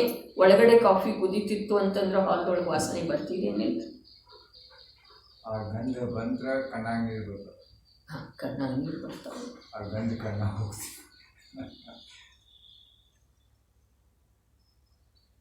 ಅಂಧಕಾರ ಏನು ಮಾಡ್ತಾ ಇದೆ? ಎಲ್ಲಿದೆ? ಇವು ತನ್ನಲ್ಲೇ ತಾನಿದ್ದುಕೊಂಡ ಚೈತನ್ಯ ಪ್ರಕಾಶ. ನೋಡ್ರಿ, ದ್ರವ್ಯ ಚೈತನ್ಯಮಯ, ಪ್ರತಿಯೊಂದು ಗುಣ ಚೈತನ್ಯ ಸ್ವರೂಪ. ಪ್ರತಿ ಸಮಯದ ಆ ಚೈತನ್ಯಮಯ ಆತ್ಮನ ಅವಸ್ಥಾ ವಿಕಾಸ ಏನಿದೆಯೋ ಅದು ಚೈತನ್ಯಮಯ. ಆದ್ರೆ ನೋಡ್ರಿ, ದೂರವಿರಿಸುವಂಥದ್ದು, ದೂರ ಇಟ್ಟಿರುವಂಥದ್ದಿದೆ ಅಂಥೇಳಿ ಹೇಳಿದ್ರಲ್ಲ, ಅದರೊಳಗೂ ಕೂಡ ಅವನ ಪ್ರಕಾಶದ ಮಹಿಮೆ ಇದೆ ರೀ. ಅವನ ಪ್ರಕಾಶದ ಮಹಿಮೆ ಇದೆ. ಆಗ ಅದು ದೂರ ಇದ್ರೂ ಕೂಡ ಅದನ್ನು ನಾನು ಅಂಥೇಳಿ ತಿಳಿತಾ ಇದ್ದಾನಲ್ಲ, ಇನ್ನು ತನ್ನ ಸಾಮರ್ಥ್ಯದೆಂದರೆ ಅದನ್ನು ನಾನು ರಾಗವನ್ನು ತಾನಂತ ಹೇಳಿ ತಿಳಿತಾ ಇದ್ದಾನೋ ಅಥವಾ ಇಲ್ಲ, ದ್ವೇಷವನ್ನು ತಾನು, ವಿಷಯ ವಾಸನೆಯನ್ನು ತಾನು ಅಂಥೇಳಿ ತಿಳಿತಾ ಇದ್ದಾನೋ ಅಥವಾ ಇಲ್ಲ. ಅನಾದಿ ಅಭ್ಯಾಸದ ಮೂಲಕ ಅಂಥವೇ ಭಾವಗಳ ಆ ಪರಪದಾರ್ಥವನ್ನು ನೋಡಿ ಇವನಲ್ಲಿ ಆಗ್ತಾ ಇದ್ದವ್ರೆ. ನೋಡುವ ಶಕ್ತಿ ಇವನಲ್ಲೇ ಇದೆ ರೀ ಅಂಥೇಳಿ ಅವ ಎಷ್ಟು ದೂರ ಇದ್ರೂ ನೋಡ್ತಾ ಇದ್ದಾನ್ರಿ. ಎಷ್ಟು ದೂರ? ಜಾತಿ ಅಪೇಕ್ಷಾದಿಂದ ಸಂಪೂರ್ಣ ಭಿನ್ನ ಅವುಗಳನ್ನು ನೋಡ್ತಾ ಇದ್ದಾನ್ರಿ. ಯಾವುದರಿಂದ? ತನ್ನ ಸಾಮರ್ಥ್ಯದಿಂದ. ತನ್ನ ಸಾಮರ್ಥ್ಯದಿಂದ ನೋಡ್ತಾ ಇದ್ದನು. ಇಷ್ಟರವರೆಗೆ ಸರಿ ಇದೆ ರೀ. ಮುಂದೇನಿದೆ ಅದನ್ನೇ ತಾನು ಅಂಥೇಳಿ ಅನುಭವ ಮಾಡ್ತಾ ಇದ್ದಾನಲ್ಲ, ಇಲ್ಲಿ ಎಲ್ಲ ಕೆಟ್ಟ ಹೋಗ್ತಿದೆ ರೀ. ನೋಡುವವರೆಗೆ ಸರಿ ಇದೆ ರೀ, ನೋಡ್ಲಿ, ನೋಡುವುದೇ ಅವನ ಸ್ವಭಾವ ಇದೆ, ತಿಳಿಯುವುದೇ ಅವನ ಸ್ವಭಾವ ಇದೆ. ಚೈತನ್ಯದ ಸ್ವಭಾವ ನೋಡುವುದು ತಿಳಿಯುವುದನ್ನೇ ಇದೆ. ಎಷ್ಟು ದೂರ ಇದ್ರೂ ನೋಡುವುದು ಅವನ ಸ್ವಭಾವ ಇದೆ. ಎಷ್ಟು ದೂರ ಇದ್ರೂ ತಿಳಿದುಕೊಳ್ಳುವಂತಹ ಸಾಮರ್ಥ್ಯ ಅವನಲ್ಲೇ ಇದೆ. ಆದ್ರೆ ಆ ತಿಳಿದು ಬರುವಂಥ ವಸ್ತುವಿನ ಜೊತೆಗೆ, ಭಿನ್ನ ವಸ್ತುವಿನ ಜೊತೆಗೆ, ದುಃಖಮಯ ಭಾವದ ಜೊತೆಗೆ, ಪರವಸ್ತುವಿನ ಜೊತೆಗೆ ಏಕತ್ವದ ಅನುಭವ ಮಾಡ್ತಾ ಇದ್ದಾನಲ್ಲ, ಅದರಿಂದ ಇವನಿಗೆ ಏನಿದೆ? ಸಂಸಾರ ಇದೆ, ದುಃಖ ಇದೆ. ಏಕತ್ವದ ಅನುಭವ ಯಾವುದರ ಜೊತೆ? ಪುಣ್ಯಭಾವದ ಜೊತೆಗೆ, ಪಾಪಭಾವದ ಜೊತೆಗೆ. ಅಧಿಕಾರ, ಪುಣ್ಯ ಪಾಪಕ್ಕ ಅಧಿಕಾರ ಕೊಟ್ಟಿದ್ದಾನ್ರಿ.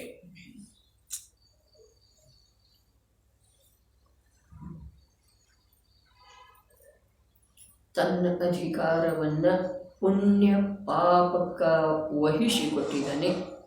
ಕಥೆನ ಬಂತಲ್ಲ, ಸತ್ಯಂಧರ್ ರಾಜ ಏನು ಮಾಡಿದರೆ ಕಾಷ್ಟಾಂಗಾರನಿಗೆ ರಾಜ್ಯವನ್ನು ವಹಿಸಿಕೊಟ್ಟರು. ಯಾವ ಕಾರಣದಿಂದ? ವಿಜಯಾರಾಣಿಯಲ್ಲಿ ವಿಷಯಾಸಕ್ತ ಆಗುವುದರಿಂದ. ವಹಿಸಿಕೊಟ್ರೂ ಕೂಡ ಆ ಕ್ಷಾತ್ರ ತೇಜೆಯಲ್ಲಿ ಮರೆಯಾಗಲಿಲ್ರಿ.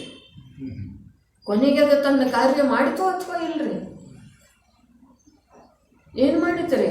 ಆ ಕ್ಷಾತ್ರ ತೇಜ ಯುದ್ಧ ರಂಗದೊಳಗ ಸಮಾಧಿ ಮರಣಕ್ಕೆ ಪ್ರಾಪ್ತ ಆದರೆ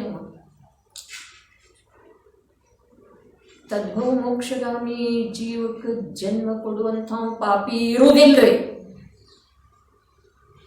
ತಿಳಿತಾ ಇದ್ದೇನೆ?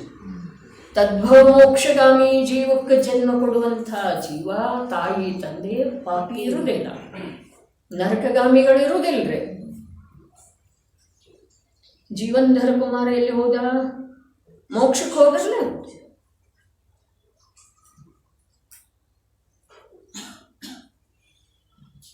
ಸತ್ಯಂಧರನ ಜೀವನ, ಈ ಜೀವದ ಅನಾದಿ ವಿಷಯ ಲುಬ್ಧತೆಯ ಸಲುವಾಗಿ ಜ್ವಲಂತ ಉದಾಹರಣೆ ಇದಿದೆ. ಸತ್ಯಂಧರ ದೊರೆ ಇದ್ದರೆ ಅವ, ಹೌದೇನೆ? ಹಾಗಾದ್ರೆ ಈ ಜೀವ ಕೂಡ ವಿಷಯದೊಳಗೆ ಲುಬ್ಧ ಆಗಿದ್ರೂ ಕೂಡ ದೊರೆ ಇದ್ದಂದ್ರೆ ಅವನ ಕ್ಷಾತ್ರ ತೇಜೆಯಲ್ಲಿ ಹೋಗೋದು, ಇವನ ಚೈತನ್ಯ ತೇಜೆಯಲ್ಲಿ ಹೋಗೋದ್ರಿ. ಅನ್ಯಾಯ ಯಾರು ಮಾಡಿದರೆ? ಯಾರು ಮಾಡಿದ್ರು? ಕಾಷ್ಟಾಂಗಾರ ಮಾಡಿದರೆ, ಹೌದೇನಿಲ್ರಿ? ಇಲ್ಲ, ಕಾಷ್ಟಾಂಗಾರ ಮಾಡಲಿಲ್ಲ. ಕಾಷ್ಟಾಂಗಾರನ ವರ್ಣನೆ ಬಹಳಷ್ಟು ಅದರಲ್ಲೇ ಇದ್ರನು, ಅವನ ದುಷ್ಟತೆ, ಅವನ ಕೃತಜ್ಞತೆ ಎಲ್ಲ ಅದರಲ್ಲಿ ಹೇಳಿದ್ರನು ಕೂಡ ಈ ದೊರೆಯ ವಿಷಯಾಸಕ್ತಿ ಏನಿದೆ ಅಥವಾ ಅಯೋಗ್ಯ ವ್ಯಕ್ತಿಯ ಮೇಲೆ ವಿಶ್ವಾಸ ಏನಿದೆನಾ ಅದರ ಸಬ್ಜೆಕ್ಟ್ ಇದೆ, ಅದರದ ವರ್ಣನೆ. ಹಾಗಾದ್ರೆ ಈ ಜೀವರಾಜ ಅಯೋಗ್ಯ ವಸ್ತುವಿನ ಮೇಲೆ ವಿಶ್ವಾಸ ಮಾಡಿದಾನೇನಿಲ್ರಿ? ಸಂಯೋಗಿ ಪದಾರ್ಥದ ಮೇಲೆ, ಉದಯದ ಮೇಲೆ ಎಷ್ಟು ವಿಶ್ವಾಸ, ಭಯಂಕರ ವಿಶ್ವಾಸವೇ ನಮ್ಗ. ನಾನು ಹೀಗೆ ಇರ್ತೇನೆ ಅಂತೇಳಿ ಸ್ವಲ್ಪ ಅನುಕೂಲತೆ ಇರ್ತಿದೆಯಲ್ಲ, ಎಷ್ಟ್ರೇ ಈ ಸಂಸಾರದಲ್ಲಿ ಸ್ವಯಂಭೂರಮಣ ಸಾಗರದಲ್ಲಿ ಎಷ್ಟು ಜಲರಾಶಿ ಇದೆಯೋ ಅಷ್ಟು ದುಃಖ ಇದೆ. ಜ್ಞಾನಿಗಳ ವಚನ ಇದೆ, ಕಾರ್ತಿಕೇಯನ ಪ್ರೇಕ್ಷೆಯ ಮಾತಿದ್ದೀರಿ. ಈ ಸಂಸಾರದೊಳಗೆ ದುಃಖ ಎಷ್ಟಿದೆ, ಸ್ವಯಂಭೂರಮಣ ಸಮುದ್ರದೊಳಗೆ ಎಷ್ಟು ಜಲರಾಶಿ ಇದೆಯಲ್ಲ ಅಷ್ಟು ದುಃಖ ರಾಶಿ ಇದೆ. ಸುಖ ಎಷ್ಟಿದೆ, ಒಂದು ಹುಲ್ಲು ಕಡ್ಡಿಯ ಮೇಲೆ ನಿಂತಿರುವಂಥ ಮಂಜಿನ ಹನಿ ಅಷ್ಟೇ. ಮಂಜಿನ ಹನಿ, ಒಂದು ಹುಲ್ಲು ಕಡ್ಡಿಯ ಮೇಲೆ ಮಂಜಿನ ಹನಿ ಎಷ್ಟಿರೋದ್ರಿ? ಒಂದು ಬಿಂದು ಸದೃಶ ಇರ್ತಿದ್ದೀರಿ, ಅಷ್ಟು ಸುಖ ಇದೆ. ಈ ಪುಣ್ಯ ಪಾಪದ ಅಧಿಕಾರ ಏನು ಹೇಳ್ತಾ ಇದ್ದೀರಿ? ಪುಣ್ಯ ಅನುಕೂಲ ಇದೆ, ಪಾಪ ದುಃಖ ಇದೆ ಅಂತ ಹೇಳಿ ಹೇಳ್ತಾ ಇದ್ದೀರಿ? ಇಲ್ಲ. ಪುಣ್ಯ ಸುಖಮಯ ಇದೆ, ಪಾಪ ದುಃಖಮಯ ಇದೆ, ಅದಕ್ಕೆ ಪಾಪ ಬಿಡು ಪುಣ್ಯ ಮಾಡು ಅಂತ ಹೇಳಿ ಹೇಳ್ತಾ ಇದ್ದೀರಿ? ಪುಣ್ಯ ಪಾಪ ಅಧಿಕಾರ ಏನು ಹೇಳ್ತಾ ಇದೆ? ಏನು ಹೇಳ್ತಾ ಇದೆ? ಯಾವುದು ಪುಣ್ಯ ಇದೆಯೋ ಅದು ಮಹಾಪಾಪ ಇದೆ ಅನ್ನೋದು ಹೇಳ್ತಾ ಇದೆ. ಯಾವುದು ಪುಣ್ಯ ಇದೆಯಲ್ಲ ಅದು ಮಹಾಪಾಪ ಇದೆ. ಪುಣ್ಯ ರೂಪದ ಪರಿಣಾಮ, ಪುಣ್ಯ ರೂಪದ ಪರಿಣಾಮ, ಪುಣ್ಯದ ಫಲದೊಳಗೆ ಪ್ರಾಪ್ತವಾಗುವಂತಹ ಸಂಯೋಗ, ಅದರೊಳಗೆ ಆಗುವಂತಹ ಸಂತೋಷ, ಇವು ಮೂರು ಏನದವ್ರಿ? ಮಹಾಪಾಪ. ಇದನ್ನು ಒಂದು ಜೈನ ದರ್ಶನ ಮಾತ್ರ ಹೇಳ್ತಿದ್ದೀರಿ. ಅನ್ಯ ದರ್ಶನಗಳೆಲ್ಲ ನೀ ಪಾಪ ಬಿಡು ಪುಣ್ಯ ಮಾಡು ಅಂತ ಹೇಳಿ. ನಿನ್ನ ಸತ್ತಾದೊಳಗೆ ಪಾಪ ಇದ್ರೆ ಇರ್ಲಿ, ಆದ್ರೆ ನೀ ಪುಣ್ಯ ಮಾಡಬೇಡ ಅಂತ ಹೇಳಿ ಹೇಳ್ತಿದ್ರಿ ಜೈನ ದರ್ಶನ. ನಿನ್ನ ಸತ್ತಾದೊಳಗೆ ಪಾಪ ಇದ್ರೆ ಇರ್ಲಿ, ಅದು ತನ್ನ ಸ್ಥಿತಿ ಪೂರ್ಣ ಆದ್ಮೇಲೆ ತನ್ನ ಪಾಡಿಗೆ ತಾ ಹೋಗ್ತಿದೆ. ಪುಣ್ಯದಿಂದ ಪಾಪವನ್ನು ತೊಳಿಲಿಕ್ಕೆ ಆಗುವುದಿಲ್ರಿ. ರಕ್ತೋ ಬಂಧನಿಕಮ್ಮಂ, ರಕ್ತದಿಂದ ರಕ್ತವನ್ನ ಏನಿದೆ. ಪುಣ್ಯದಿಂದ ಪಾಪದ ನಾಶ ಎಂದೂ ಆಗುವುದಿಲ್ಲ. ಯಾಕೆ ಅಂತಂದ್ರ ಪುಣ್ಯ ಸ್ವಯಂ ಪಾಪ ರೂಪ ಇದೆ, ಪಾಪದ ಮೂಲ ಇದೆ, ಪಾಪದ ಬೀಜ ಇದೆ ಅಂಥೇಳಿ ರತ್ನಾಕರ ವರ್ಣಿ ಏನ್ ಹೇಳಿದ? ಈಜಿನ ಕಥೆಯನ್ನು ಕೇಳಿದವರ ಪಾಪ ಬೀಜ ನಿರ್ನಾಶನವಾಗುವುದು. ಪಾಪ ಬೀಜ ಯಾವ್ದ ನೋಡ್ರಿ? ಕರ್ಮ ಸಿದ್ಧಾಂತದ ಅನುಸಾರವಾಗಿ ನೋಡಿದ್ರ ಪಾಪ ಬೀಜ ಅಂದ್ರ ಮಿಥ್ಯಾತ್ವ ಇದೆ, ಹೌದನೇ? ಕರ್ಮ ಸಿದ್ಧಾಂತದ ಅನುಸಾರ. ಅಧ್ಯಾತ್ಮದ ಅನುಸಾರ ನೋಡಿದ್ರ ಪಾಪದ ಬೀಜ ಪುಣ್ಯ ಇದೆ. ಅಧ್ಯಾತ್ಮ ಮತ್ತು ಆಗಮದೊಳಗೆ ವ್ಯತ್ಯಾಸ ಇದೆ. ಆಗಮದ ಅನುಸಾರ, ಕರ್ಮ ಸಿದ್ಧಾಂತದ ಅನುಸಾರ ಪಾಪದ ಬೀಜ ಯಾವದ? ಮಿಥ್ಯಾತ್ವ. ಮಿಥ್ಯಾತ್ವ ಎಲ್ಲಿಯವರೆಗೆ ಇದೆಯೋ ಅಲ್ಲಿಯವರೆಗೆ ನೀನು ಬೇಕಾದ ಮಾಡಿದ್ರೂ ಕೂಡ ನಿನಗೆ ಸಂಸಾರದ ದುಃಖನ ಇರೋದ, ಕರ್ಮದ ಬಂಧನನೇ ಇರೋದ ಅಂತ ಹೇಳೋದು. ಅಧ್ಯಾತ್ಮ ಏನು ಹೇಳ್ತಿದೆ? ನೀನು ಎಲ್ಲಿಯವರೆಗೆ ಪುಣ್ಯಮಯ ಪರಿಣಾಮದೊಳಗೆ ಆಸಕ್ತಿ ಇದೆಯೋ ಅಲ್ಲಿಯವರೆಗೆ ನೀ ಪಾಪದ ಬೀಜವನ್ನ ಸಂರಕ್ಷಿಸ್ತಾ ಇದ್ದೀಯ. ಪುಣ್ಯಮಯ ಪರಿಣಾಮದೊಳಗೆ ನಿನಗೆ ಲೋಭ ಅಂಶ ಮಾತ್ರ ಕೂಡ ಇತ್ತು, ನನ್ನತನ ಇತ್ತು, ಪ್ರೀತಿ ಇತ್ತು, ಇದು ಯೋಗ್ಯದೆ ಅಂತ ಹೇಳಿ ಅನ್ನಿಸಿತು ಅಂತಂದ್ರೆ ಅಲ್ಲಿ ಪಾಪದ ಬೀಜ ಸುರಕ್ಷತೆ ಇದೆ. ಇದು ಅಧ್ಯಾತ್ಮ. ಸಮಯ ಸಾರ ಏನಿದೆ? ಅಧ್ಯಾತ್ಮ ಗ್ರಂಥ ಇದೆ, ಸಿದ್ಧಾಂತ ಗ್ರಂಥ ಇದೆ, ಅಧ್ಯಾತ್ಮ ಗ್ರಂಥ ಇದೆ. ಹಾಗಾದ್ರೆ ಇಲ್ಲಿ ಪುಣ್ಯ ಏನಿದೆ ಅದ ಪಾಪದ ಬೀಜ. ಹಾಗಾದ್ರೆ ಅಲ್ಲಿ ಯಾವ ರತ್ನಾಕರ ವರ್ಣಿ ಹೇಳ್ದ, ಅವನು ತಾನು ಯಾವ್ಯಾವ ಗ್ರಂಥದ ಅಧ್ಯಯನ ಮಾಡಿದ್ದಾನೆ ಅನ್ನೋದು ಲಿಸ್ಟನ್ನ ಹೇಳಿದನ್ರಿ. ಕವಿವಾಕ್ಯ ಸಂಧಿ ಪ್ರಾರಂಭದೊಳಗ ಪ್ರವಚನ ಸಾರ, ಸಮಯ ಸಾರ, ನಿಯಮ ಸಾರ, ಪಂಚಾಸ್ತಿಕಾಯ ಸಂಗ್ರಹ, ಅನೇಕಾನೇಕ ಗ್ರಂಥಗಳದ್ದು ಲಬ್ಧಿ ಸಾರ, ಕ್ಷಪನಾ ಸಾರ ಎಲ್ಲ ಲಿಸ್ಟ್ ಕೊಟ್ಟಿದ್ದಾನೆ. ಕವಿವಾಕ್ಯ ಸಂಧಿ. ಹಾಗಾದ್ರೆ ಈಜಿನ ಕಥೆಯನ್ನು ಕೇಳಿದವರ ಪಾಪ ಬೀಜ ನಿರ್ನಾಶನಬಹುದು ಅಂತ ಹೇಳಿ ಪ್ರತಿಯೊಂದು ಸಂಧಿ 80 ಬಾರಿ ಹೇಳಿದನ್ರಿ. ಈ ಮಾತ 1-2 ಬಾರಿ ಅಲ್ಲ, 80 ಬಾರಿ ಹೇಳಿದನ್ರಿ. 80 ಬಾರಿ ಅಂತಂದ್ರೆ ಏನು? 8 ಕರ್ಮಗಳ ಸೊನ್ನೆನ ಆಗಿ ಹೋಗ್ತವ್ರಿ. ಹಾಗಾದ್ರೆ ಅದರದ ತಾತ್ಪರ್ಯ ಏನ? ಈಜಿನ ಕಥೆಯನ್ನು ಕೇಳಿದವರ ಪಾಪ ಬೀಜ ನಿರ್ನಾಶನವಾಗಲು.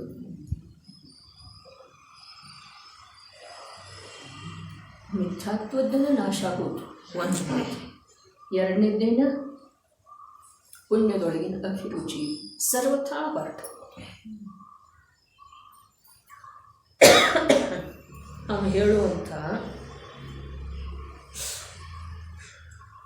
ಅವನ ಕಥಾನಾಯಕನ ಜೀವನದೊಳಗ ಅವನ ಪುಣ್ಯವನ್ನು ತಿರಸ್ಕರಿಸಿ ಹೊರಟೋದು ಅಥವಾ ಇಲ್ರಿ ಅವನ ಕಥಾನಾಯಕ. ಹಾಗಾದ್ರೆ ಪುಣ್ಯದೊಳಗ ಆಸಕ್ತಿ ಮಾಡಬೇಡ್ರಿ ಅನ್ನೋದನ್ನ ಆ ಭರತೇಶ ವೈಭವದ ಸಾರ ಇದೆಯೋ ಅಥವಾ ಇಲ್ರಿ? ಅವ ಬಿಟ್ಟು ಹೋದ ನೋಡಪ್ಪ. ಯಾವಾಗ? ಯುಗದ ಆದಿಯೊಳಗ ಎಂಥವಿದ್ದವ? ಆದಿನಾಥ ತೀರ್ಥಂಕರರ ಸುಪುತ್ರ ಇದ್ದ, ಹಿರಿಯ ಕುಮಾರ.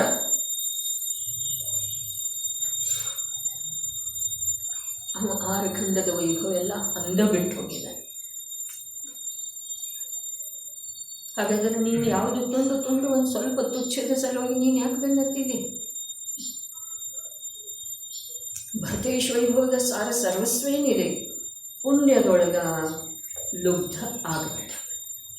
ಒಂದು. ಎರಡನೇದೇನ? ಈ ಸಮಸ್ತ ಸಂಸಾರದ ಬೀಜ ಏನಿದೆ ಆ ವಿಪರೀತ ಮನ್ನನೆಯ ಪರಿಹಾರ ಮಾಡಿ. ಅಧ್ಯಾತ್ಮ ಆಗಮವನ್ನು ಮೀರಿದ್ದಿರುವುದಿಲ್ಲ, ಆಗಮ ಅಧ್ಯಾತ್ಮದಿಂದ ರಹಿತ ಇರುವುದಿಲ್ಲ. ಅಧ್ಯಾತ್ಮ ಆಗಮವನ್ನು ಮೀರಿ ಬೇರೆ ಅಂದ್ರೆ ಹೇಳ್ತಿದೆ, ಹೀಗಿಲ್ಲ. ಆಗಮ ಅದರ ಗರ್ಭದೊಳಗೆ ಅಧ್ಯಾತ್ಮ ಇದ್ದೇ ಇರ್ತಿದೆ, ಅಧ್ಯಾತ್ಮದಿಂದ ರಹಿತ ಇರುವುದಿಲ್ಲ. ಇದು ಆಗಮ ಗ್ರಂಥ ಇದೆ, ಇದು ಆಗಮ ಗ್ರಂಥದೊಳಗೆ ಇದೇ ಪ್ರಕಾರದ ಕಥನ ಇರೋದಾ ಅಂಥೇಳಿ ನಾವು ಮಾತಾಡ್ತೇವ್ರಿ. ಆದ್ರೆ ಆ ಕಥನದೊಳಗೂ ಕೂಡ ಅಧ್ಯಾತ್ಮ ಇದೆ ಅಂದ್ರೆ ಶುಷ್ಕ ಆಗಮ ಇರುವುದಿಲ್ಲ. ನೆಕ್ಸ್ಟ್ ಏನಾಯ್ತು? ವ್ಯವಹಾರ ನಿಶ್ಚಯಿತ ಸಂಕೇತ. ವ್ಯವಹಾರ ನಿಶ್ಚಯದ ಸಂಕೇತ ಮಾಡುವಂಥದ್ದನ ಇದೆ. ಇದು ಒಂದು ಮಾತು. ನಿಶ್ಚಯದ ಸ್ವೀಕೃತಿ ಇಲ್ಲದ ವ್ಯವಹಾರದ ಸದ್ಭಾವನೆ ಇರುವುದಿಲ್ಲ, ಉತ್ಪತ್ತಿನೇ ಇರುವುದಿಲ್ಲ. ಯಾವುದರದ್ದು ವ್ಯವಹಾರ? ನಿಶ್ಚಯದ ಅಭಾವದೊಳಗೆ ಯಾವುದರದ್ದು ವ್ಯವಹಾರ? ವ್ಯವಹಾರ ಅರ್ಥಾತ್ ನೆರಳು ಅಂತ ಹೇಳಿ ಹೇಳಿದ್ದೇನ್ರಿ. ವ್ಯಕ್ತಿಯ ಅಭಾವದೊಳಗ ನೆರಳಲ್ಲಿ ಬೀಳ್ತಿದೆ. ನಿಶ್ಚಯದ ಸ್ವೀಕೃತಿ ಇಲ್ಲದೆ ಹೋದ್ರೆ ನಿಶ್ಚಯ ದೃಷ್ಟಿಯೊಳಗೆ ಸ್ವೀಕಾರ ರೀ ಸುಧಾತಾಯಿ, ಧ್ಯೇಯ ರೂಪದಿಂದ ಸ್ವೀಕಾರ ಮಾಡಿದ ನಂತರನ ಈ ಸ್ವಾಧ್ಯಾಯ, ದೇವ ಪೂಜಾ, ತೀರ್ಥವಂದನ, ತತ್ವಚರ್ಚಾ ಇವೆಲ್ಲ ವ್ಯವಹಾರದಿಂದ ನಡೀತಾವ್ರೆ. ಏನು ಮಾಡುವುದಿದೆ? ಆತ್ಮನನ್ನು ತಿಳ್ಕೊಳ್ಳೋದಿದೆ. ಏನು ಮಾಡುವುದಿದೆ? ನಿಜವಾಗಿ ನನ್ನ ಸ್ವರೂಪ ಏನಿದೆ ಅದನ್ನು ಕಂಡುಹಿಡಿಯೋದಿದೆ. ಏನು ಮಾಡುವುದಿದೆ? ಸಂಸಾರ ದುಃಖದಿಂದ ಬಿಡುಗಡೆ ಹೊಂದುವುದಿದೆ.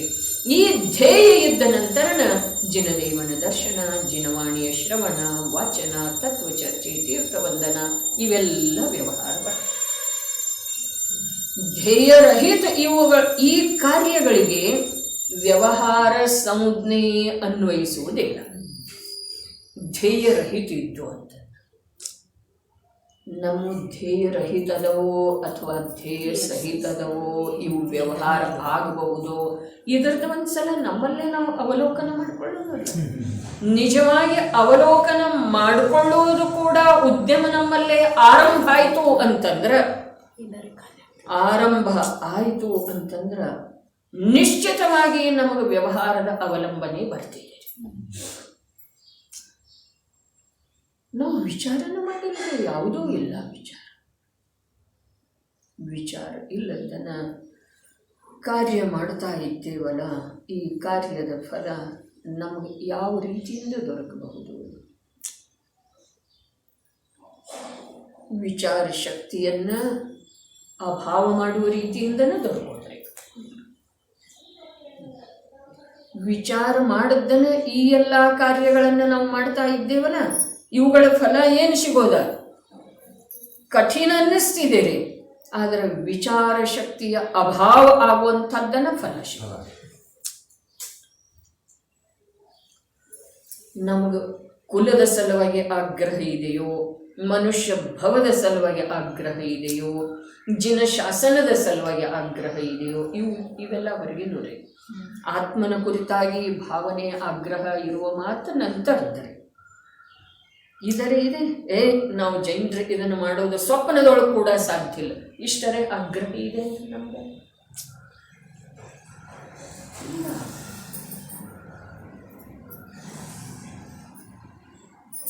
ಪ್ರಾಣ ಹೋದ್ರೂ ಕೂಡ ಇಂಥ ಆಚರಣೆ ನಾನು ಮಾಡೋದು ಸಾಧ್ಯ ಇಲ್ಲ ಅನ್ನುವ ತಯಾರಿ ಇದೆ ಒಳಗಡೆ ಸ್ನೇಹ.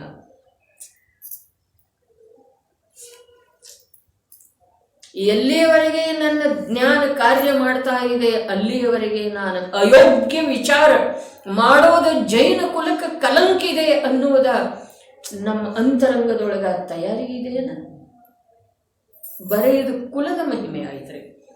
ಅದಕ್ಕೆ ಚಿಂತಾಮಣಿ ಸಮ ನರಭವ ಪಡೆದು ಕಲ್ಪ ವೃಕ್ಷ ಸಮ ಜಿನ ವೃಷ. ಜಿನ ವೃಷ ಜಿನ ಧರ್ಮ ಕಲ್ಪ ವೃಕ್ಷದ ಸಮ. ಕಲ್ಪವೃಕ್ಷ ಏನು ಮಾಡ್ತಿದ್ದೀರಿ? ಕಲ್ಪನೆ ಮಾಡುವಂಥ ಪದಾರ್ಥವನ್ನು ಪ್ರದಾನ ಮಾಡ್ತಿದೆ. ಕಲ್ಪನೆ ಏನು ಮಾಡೋದಿದೆ ಇಲ್ಲಿ? ನನ್ನನ್ನು ನಾನು ಜಿನ ವೃಷ ಇದೆ, ನನ್ನನ್ನು ನಾನು ಜಯಿಸುವುದು ಕಲ್ಪನೆ ಮಾಡೋದಿದೆ, ನನ್ನನ್ನು ನಾನು ಜಯಿಸುವುದಿದೆ. ಜಿನ ಅಂದರೆ ಏನ್ರಿ? ತನ್ನನ್ನು ತಾವು ಯಾರು ಜಯಿಸಿದರೋ ಅವರು ಜಿನರಾದರೆ. ತಮ್ಮನ್ನು ತಾವು ಜಯಿಸುವುದಂತಂದ್ರೆ ಜಿತೇಂದ್ರಿಯ. ಹೌದ್ರಿ, ಇಂದ್ರಿಯಗಳನ್ನು ಜಯಿಸುವುದಾಯಿತು. ನಿನ್ನೆ ಹೇಳಿದ್ದಲ್ಲ, ಇಚ್ಛೆಯನ್ನು ಜಯಿಸುವುದು. ಇಚ್ಛೆ ಏನಿದೆ ಇದು ದುಃಖದ ಆಲಯದ ದ್ವಾರ ಇದೆ. ದುಃಖದ ಆಲಯದ ದ್ವಾರ. ಹಾಗಾದರೆ ಇಚ್ಛೆಯನ್ನು ಜಯಿಸಿದರೆ ಯಾರು? ಅವರು ಜಿನಾದರು. ಇಲ್ಲಿ ಅದೇ ಮಾತು ಹೇಳ್ತಾ ಇದ್ದಾರೆ. ಅತ್ಯಂತ ಸಘನವಾದ ಮಿಥ್ಯಾತ್ವ ಅಂಧಕಾರವನ್ನು ದೂರ ಮಾಡಿರುವಂಥದ್ದಿದೆ. ಭಾವಾರ್ಥವು ಈ ಪ್ರಕಾರವಿದೆ. ಚಂದಿರನ ಉದಯವಾದ ಮೇಲೆ ಅಂಧಕಾರವು ನಾಶವಾಗುತ್ತದೆ. ಶುದ್ಧ ಜ್ಞಾನದ ಪ್ರಕಾಶವಾದ ಮೇಲೆ ಮಿಥ್ಯಾತ್ವ ಪರಿಣಮನವು ನಾಶವಾಗುತ್ತದೆ. ಚಂದಿರನ ಉದಯವಾದ ಮೇಲೆ ಅಂಧಕಾರದ ನಾಶ ಆಗ್ತಿದೆ.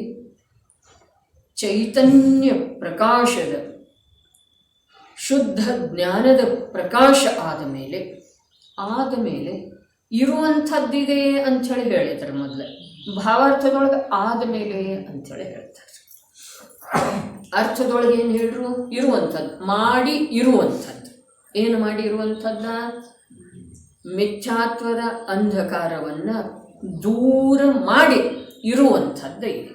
ಇರುವಂಥದ್ದು ಮತ್ತು ಇಲ್ಲಿ ಆಗುವಂಥದ್ದು ಅಥವಾ ಆಗಿರುವಂಥದ್ದು. ಏನು ಹೇಳಿದ್ರು? ಪ್ರಕಾಶವಾದ ಮೇಲೆ. ಆಗೋದಂತಂದ್ರೆ ಏನಾಗೋದ್ರಿ? ಇರೋದಂತಂದ್ರೆ ಏನಿರೋದು? ಇರೋದ ಅರ್ಥಾತ್ ಪರ್ಯಾಯದೊಳಗೆ ಇದೇನ ಅದು.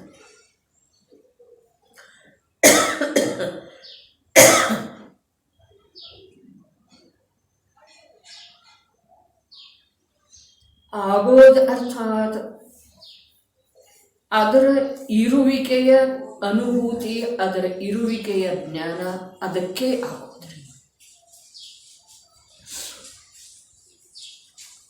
ನಮ್ಮ ಪರ್ಯಾಯದೊಳಗೆ ಯಾವ ಚೈತನ್ಯದ ಪ್ರಕಾಶ ಇದೆಯಲ್ಲ, ಅದು ಅತ್ಯಂತ ದೂರವಿರುವಂಥ ಪದಾರ್ಥವನ್ನು ನೋಡಿ ತಿಳಿದು ಅದುವೇ ನಾನಂಥೇಳಿ ಅನುಭವ ಮಾಡ್ತಾ ಇತ್ತು. ಈಗ ಪರ್ಯಾಯದಲ್ಲಿರುವಂಥ ಚೈತನ್ಯದ ಪ್ರಕಾಶ ತನ್ನನ್ನು ತಾನು ಚೈತನ್ಯ ಪ್ರಕಾಶ ರೂಪದಿಂದ ಸ್ವೀಕಾರ ಮಾಡಿದ ನಂತರ ಆ ಚೈತನ್ಯ ಪ್ರಕಾಶ ರೂಪದ್ದನ್ನು ಅದಕ್ಕೆ ಅನುಭವ. ಆ ಚೈತನ್ಯ ಪ್ರಕಾಶದ ಮೂಲಕನ ಪರರೂಪದ ಅನುಭವ ಆಗ್ತಾ ಇತ್ತು. ದೇಹ ರೂಪದ ಅನುಭವ, ಶ್ರೀಮಂತಿಕೆ ರೂಪದ ಅನುಭವ, ರೋಗ ರೂಪದ ಅನುಭವ, ನಿರೋಗ ರೂಪದ ಅನುಭವ, ಸಬಲ ದುರ್ಬಲ ರೂಪದ ಅನುಭವ, ಇದೆಲ್ಲ ಆಗ್ತಾ ಇತ್ತಲ್ಲ. ಅದು ಯಾವುದರ ಮೂಲಕ ಆಗ್ತಾ ಇತ್ತು? ಚೈತನ್ಯ ಪ್ರಕಾಶ. ವರ್ತಮಾನದೊಳಗೆ ಯಾವ ಚೈತನ್ಯ ಪ್ರಕಾಶ ಇದೆಯಲ್ಲ, ಆ ಪ್ರಕಾಶದ ಮೂಲಕನ ಅವುಗಳ ಅನುಭವ ಆಗ್ತಾ ಇತ್ತು. ಈಗೇನಾಗಬೇಕಾಗಿದೆ? ಆ ಪ್ರಕಾಶದ ಮೂಲಕ ಆ ಪ್ರಕಾಶವನ್ನು ತಾನು ಅಂಥೇಳಿ ತಿಳಿದು ಆ ಪ್ರಕಾಶ ರೂಪದ ಅನುಭವ ಆಗಬೇಕಾಗಿದೆ. ಅದಷ್ಟು ಆಗೋದು ಇದೆ. ಅದು ಆದಮೇಲೆ ಏನಾಗ್ತಿದೆ? ಮಿಥ್ಯಾತ್ವದ ಪರಿಣಮನದ ನಾಶ ಆಗ್ತಿದೆ. ಪರಿಣಮನ ಆಗುವುದಿಲ್ಲ. ವಿದ್ಯಮಾನ ಯಾವುದು ಮಿಥ್ಯಾತ್ವ ಇತ್ತೋ, ಈಗ ಮತ್ತೆ ನಿನ್ನಿನ ಯಾವ ಮಾತು ಚರ್ಚೆ ಇತ್ತು ಅದರದ ಸ್ಪಷ್ಟೀಕರಣ. ಮಿಥ್ಯಾತ್ವ ರೂಪದ ಯಾವ ಅಂಧಕಾರ ಇತ್ತೋ, ವಿದ್ಯಮಾನ ಅಂಧಕಾರ ಇತ್ತೋ, ಅದನ್ನಂತೂ ಈ ಜೀವ ಚೈತನ್ಯ ಪ್ರಕಾಶದ ಪುಂಜ ದೂರನೇ ಇಟ್ಟಿತ್ತು. ದೂರನೇ ಇಡುವಂಥದ್ದು ಇದೆ ಇದು. ಈಗೇನಾಯಿತು? ಅದರ ಪರಿಣಮನವನ್ನು ನಾಶ ಮಾಡ್ತಿದ್ದೀರಿ. ಯಾವಾಗ ಅದು ಆ ರೂಪದಿಂದ ತನ್ನನ್ನು ತಿಳಿದ ಆ ರೂಪದ ಅನುಭವ ಮಾಡ್ತಿದೆಯೋ ಆವಾಗ ಮಿಥ್ಯಾತ್ವದ ಪರಿಣಮನವನ್ನು ನಾಶ ಮಾಡ್ತಿದೆ. ವಸ್ತು ದ್ರವ್ಯ ಮತ್ತು ಪರ್ಯಾಯದ ಅಪೇಕ್ಷಾದಿಂದ ಒಂದು ವಾಕ್ಯದೊಳಗೆ ಜೀವದ್ರವ್ಯ ಚೈತನ್ಯ ಪ್ರಕಾಶದ ಪುಂಜ ರೂಪದ ಜೀವದ್ರವ್ಯ ಏನಿದೆಯೋ ಅದು ಅನಾದಿ ಕಾಲದಿಂದ ಮಿಥ್ಯಾತ್ವವನ್ನು ದೂರನೇ ಇಟ್ಟುತ್ತಿದ್ದೀರಿ. ಇನ್ನು ಆ ಚೈತನ್ಯ ಪ್ರಕಾಶ ಪುಂಜ ರೂಪದ ಜೀವದ್ರವ್ಯದ ಪರ್ಯಾಯ ಏನು ಮಾಡಬೇಕಾಗಿದೆ ಅಂತಂದ್ರೆ ಅದರ ಪರಿಣಮನವನ್ನು ನಾಶ ಮಾಡಬೇಕಾಗಿದೆ. ಪರ್ಯಾಯದ ಸಾಮರ್ಥ್ಯ ಎಂಥದ್ದಿದೆ? ಮಿಥ್ಯಾತ್ವದ ಪರಿಣಮನವನ್ನು ನಾಶ ಮಾಡುವಂಥದ್ದಿದೆ. ದ್ರವ್ಯದ ಸಾಮರ್ಥ್ಯ ಎಂಥದ್ದಿದೆ? ಬೇಕಾದಷ್ಟು ಸಘನ ಇರಲದ ಅದನ್ನು ದೂರನ ಇರಿಸುವಂಥದ್ದಿದೆ. ತಿಳಿತೇನಿಲ್ರಿ? ದ್ರವ್ಯದ ಸಾಮರ್ಥ್ಯ ಏನಿದೆ ರೀ? ಬೇಕಾದಷ್ಟು ಸಘನ ಮಿಥ್ಯಾತ್ವ ಇದ್ರೂ ಕೂಡ ಅದನ್ನು ದೂರ ಇರಿಸುವಂತಹ ಸಾಮರ್ಥ್ಯ ಜೀವದ್ರವ್ಯದ ಇದೆ. ಪರ್ಯಾಯದ ಸಾಮರ್ಥ್ಯ ಎಂಥದ್ದಿದೆ? ಎಂಥದ್ದು ಆದರ ಜೀವಕ್ಕೆ ಲಾಭ ಇದೆ. ಪರ್ಯಾಯದ ಸಾಮರ್ಥ್ಯ ಅದರ ಪರಿಣಮನವನ್ನು ನಷ್ಟ ಮಾಡುವಂಥದ್ದು ಆಗಲಿಕ್ಕೆ. ಅವಾಗ ಏನಾಗ್ತಿದ್ದೀರಿ? ಜೀವದ ಉತ್ಥಾನ ಇದೆ, ಉತ್ಕರ್ಷ ಇದೆ, ಜೀವದ ಕಲ್ಯಾಣ ಇದೆ, ಜೀವನಿಗೆ ಲಾಭ ಇದೆ. ಜೀವದ ಇರುವಿಕೆ ಅನಾದಿ ಕಾಲದಿಂದ ಹೇಗಿದೆಯೋ ಹಾಗೇ ಇದೆ. ಆದರೆ ಯಾವಾಗ ಅದನ್ನು ಹೇಗಿದೆ ಹಾಗೆ ಪರ್ಯಾಯ ಸ್ವೀಕಾರ ಮಾಡ್ತಿದೆಯೋ ಆಗ ಜೀವ ತ್ರಿಲೋಕ ಪೂಜ್ಯ ಆಗ್ತಿದೆ. ತಿಳಿತೇನ್ರಿ? ಇನ್ನೊಂದ್ಸಲ, ಜೀವದ್ರವ್ಯ ಅನಾದಿ ಕಾಲದಿಂದ ಹೇಗಿದೆಯೋ ಹಾಗೇ ಇದೆ, ಹಾಗೇ ಇದೆ. ಅದು ಅಜೀವ ಆಗಲಿಲ್ಲ, ಅದು ಕರ್ಮ ಆಗಲಿಲ್ಲ, ಅದು ರೋಗ ಆಗಲಿಲ್ಲ, ಅದು ಪರಾಧೀನ ಆಗಲಿಲ್ಲ. ದ್ರವ್ಯ ಸದೃಶ್ಯ, ದ್ರವ್ಯ ಸ್ವರೂಪ ಅದರದ ಹೇಗಿದೆಯೋ ಹಾಗೇ ಇದೆ. ಅದರ ಪರ್ಯಾಯದೊಳಗ ಯಾವಾಗ ಅದರ ಸ್ವಭಾವಾನುಸಾರ ಕಾರ್ಯ ಆಗ್ತಿದೆಯೋ ಆವಾಗ ಆ ಜೀವದ್ರವ್ಯದ ಪೂಜ್ಯತೆ ಮೂರು ಲೋಕದೊಳಗೆ ಆಗ್ತಿದೆ. ಸಮ್ಯಕ್ ದರ್ಶನದಿಂದ ಜೀವ ತನ್ನ ದೃಷ್ಟಿಯೊಳಗೆ ತನ್ನ ಶ್ರೇಷ್ಠತೆಯನ್ನು ಕಂಡುಕೊಳ್ಳತಾನ್ರಿ. ಸಮ್ಯಕ್ ದರ್ಶನದಿಂದ ಜೀವ ತನ್ನ ಶ್ರೇಷ್ಠತೆಯನ್ನು ತನ್ನ ದೃಷ್ಟಿಯೊಳಗೆ ಕಂಡುಕೊಳ್ಳತಾನ್ರಿ. ಇನ್ನು ಸಮ್ಯಕ್ ಚಾರಿತ್ರದಿಂದ ಆ ಜೀವ ತನ್ನಷ್ಟಕ್ಕೆ ತಾನೇ ತನ್ನ ಸಾಮರ್ಥ್ಯದಿಂದ ತ್ರಿಲೋಕ ಪೂಜ್ಯ ಆಗುವ ಹಾಗೆ ಬೆಳೀತಾನೆ. ಹಾಗಾದರೆ ಇದೆಲ್ಲ ಎಲ್ಲಿ ಆಗ್ತಾವ?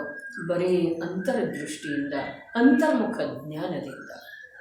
ಅಂತರ್ಮುಖ ಅಂತಂದ್ರೆ ಒಳಗೆಲ್ಲರೇ ಅಲ್ಲ, ಅದು ಯಾವುದು ನಿರಂತರ ಚೈತನ್ಯದ ಪ್ರಕಾಶ ಅನ್ಯವನ್ನು ಪ್ರಕಾಶಿತ ಮಾಡಲಿಕ್ಕೆ ಹೊರಟಿದೆಯಲ್ಲ ಆ ಪ್ರಕಾಶ ನಾನು ಪ್ರಕಾಶ ಸದೃಶ ಇದ್ದೇನೆ, ಇಷ್ಟು ತಿಳಿದೆ.